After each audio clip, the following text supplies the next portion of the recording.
Audio Jungle. Hi hello నమస్తే and welcome to news three people. Finally Bhoothaddam Bhaskar Narayana movie అయితే చూసి రావటం జరిగింది మామ. మూవీ చూసిన తర్వాత నాకేమనిపించిందంటే I was almost satisfied. But కొన్ని ఫ్లాస్ ఉన్నాయి.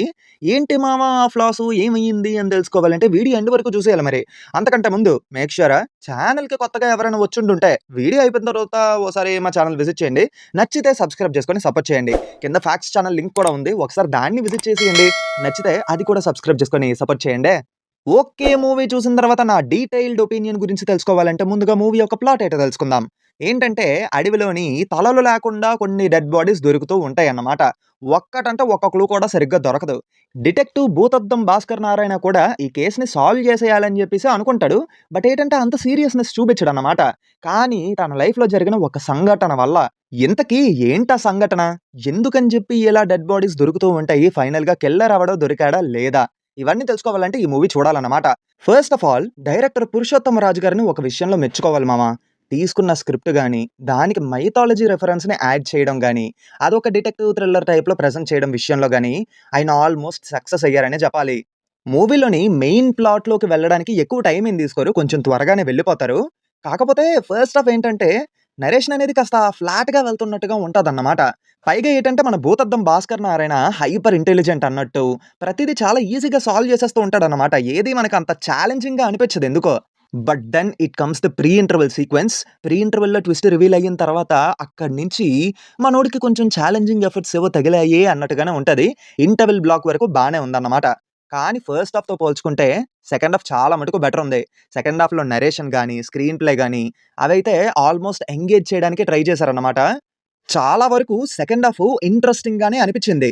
అండ్ క్లైమాక్స్లో ట్విస్ట్లు రివీల్ చేసే విషయంలో కూడా ఆయన కంప్లీట్లీ సక్సెస్ అయ్యారు. బట్ ఏంటంటే ఆ ఎండింగ్ ఒక్కటే నాకెందుకో అంత సాటిస్ఫైయింగ్గా అనిపించలేదు. అంటే కొంచెం సింపుల్గా అనిపించింది అన్నమాట ఆ సీక్వెన్స్. ఇంకా ఓవరాల్గా మూవీ ఎండ్ అయ్యేసరికి తోపు తురుము అని చెప్పలేం కానీ మనల్ని ఆల్మోస్ట్ ఈ మూవీ సాటిస్ఫై చేస్తుందనే చెప్పాలి. ఈ మూవీలోనే నన్ను బాగా ఆకట్టుకున్నవి ఏంటంటే మైథాలజీ రెఫరెన్స్ ఒకటి తీసుకున్నారనమాట. ఆ మైథాలజీ రెఫరెన్స్ని చాలా బాగా తీసుకున్నారు ఆ స్టోరీ అదిన. And Sricharan Pakala background music ఈ మూవీకి బిగ్గెస్ట్ ప్లస్ పాయింట్ అని చెప్పుకోవాలి. బట్ నాకు ఈ మూవీలో డిసప్పాయింటింగ్గా అనిపించింది ఏంటంటే టెక్నికల్ డిపార్ట్మెంట్. ఎడిటింగ్ అనేది ఇంకొంచెం క్రిస్పీగా ఉండాల్సింది. సినిమాటోగ్రఫీ కూడా డీసెంట్గా ఉంది.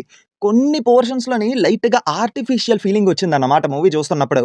ఇప్పుడు మైనస్ అని చెప్పాను కదా, ఆ విషయంలోని అలాగే ఫస్ట్ హాఫ్ అండ్ కొన్ని ప్లేసెస్లో నరేషన్ విషయంలోని అలాగే ఆ క్లైమాక్స్ కొంచెం డిసప్పాయింటింగ్గా అనిపించింది అన్నాను కదా, ఆ క్లైమాక్స్ విషయంలోని ఇంకొంచెం కేర్ తీసుకొని ఉండుంటే డెఫినెట్లీ ఈ సినిమా ఇంకా బాగుండేది. బట్ ఈవెన్తో పర్లేదు, మూవీ ఎండ్ అయ్యేసరికి ఒక మంచి డిటెక్టివ్ థ్రిల్లరే చూసామన్న ఫీలింగ్తోనే థియేటర్ నుంచి బయటకు వస్తామన్నమాట. ఇంకా పర్ఫార్మెన్సెస్ గురించి చెప్పలేదు కదా. పర్ఫార్మెన్సెస్ పరంగా భూతద్దం భాస్కర్ నారాయణ రోల్ ప్లే చేసినటువంటి శివ కందుకూరి గారు ఆయన రోల్‌కి ఆయన కంప్లీట్‌లీ న్యాయం చేశారనే చెప్పాలి. ఒక డిటెక్టివ్‌గా ఆయన హావభావాలు గాని అవన్నీ చాలా బాగున్నాయన్నమాట. స్క్రీన్ మీద చూస్తున్నంత సేపు మంచిగా అనిపించింది ఆయన పర్ఫార్మెన్స్. మిగిలిన లీడ్ రోల్స్ కూడా వాళ్ళ రోల్స్‌లో వాళ్ళు న్యాయం చేసే ప్రయత్నమే చేశారు. అది మామ మ్యాటర్. డైరెక్టర్ పురుషోత్తమ రాజు గారు తీసుకున్నటువంటి పాయింట్ బాగుంది. స్క్రీన్ మీద కూడా ఆల్మోస్ట్ మంచిగానే ప్రెజెంట్ చేశారు. కొన్ని విషయాల్లో అటు ఇటు అయినప్పటికీ పర్లేదు, బాగానే ఉంది. అలా మూవీ ఎండ్ అయ్యేసరికి నేను ఆల్మోస్ట్ సాటిస్ఫైడ్ అన్న ఫీలింగ్‌తోనే థియేటర్ నుంచి బయటకొచ్చాను. ఈ మూవీకి మన రేటింగ్ విషయానికొచ్చేసరికి ఇట్స్ 2.75 ఔట్ ఆఫ్ 5.